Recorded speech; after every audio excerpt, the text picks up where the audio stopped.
He was the man who was known for two things: his radiant smile and his love for Dhikr. His breaths were shallow. Machines surrounded him.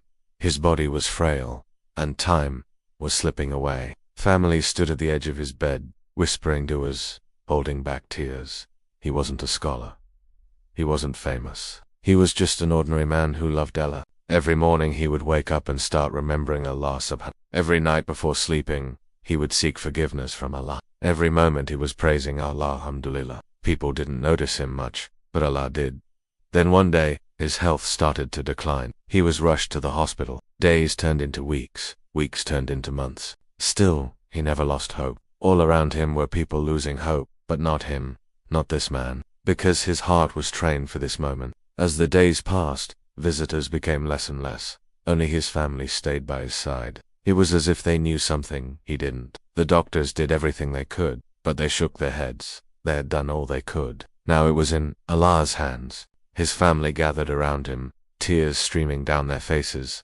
They didn't want to lose him, but he wasn't scared, because he knew where he was going. He was going home to Allah, and as the appointed time drew near, the family recited the Quran, seeking Allah's forgiveness and mercy for him. Suddenly his eyes flooded open. Everyone stopped. They looked at him. Had he regained consciousness? Was he going to make a miraculous recovery? No. In a voice barely audible, he whispered, La ilaha illa Allah. His family huddled closer, tears of joy streaming down their faces. This was the moment they had been waiting for. They had never felt this close to him. Not when he was healthy, not when he was laughing, and certainly not when he was reciting the As the room grew still, his lips trembled, and he whispered, La ilaha illa Allah one time, then again, and again. The room echoed with the sound of his unwavering faith. His breaths grew shallow, then stopped. The machines that had been beeping steadily for weeks suddenly fell silent.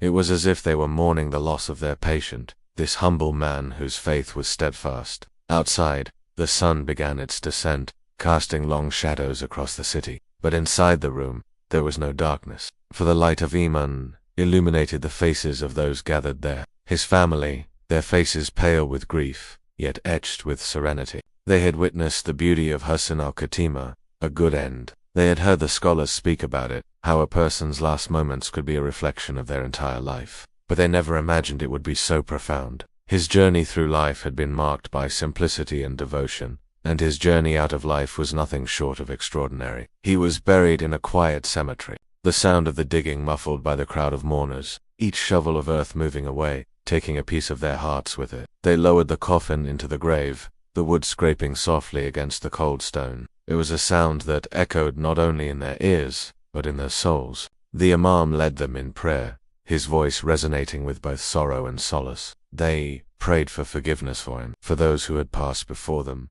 and for themselves. They knew that death could come for any of them at any moment, and they wanted to be prepared. As the grave was filled, they stood in silence, the weight of the moment pressing down on them. They knew that they had just witnessed something truly special, the culmination of a life well lived in the remembrance of Allah. When it was time to go, they dispersed quietly, each lost in their own thoughts, the memory of the man who loved Allah fresh in their minds. His legacy, a testament to the power of a life, lived in the remembrance of Allah. His children and grandchildren, years later, would gather around, listening intently as their elders spoke of their father and grandfather. His life was a beacon, guiding them through the complexities of the world, reminding them of the simplicity of faith. This is a story that echoes the sentiment of countless others who have come before and will come after. A story not of wealth or fame, but of faith and remembrance. It's a story to remind us that our greatest treasure is not what we leave behind, but what our hearts hold dear. And for this man,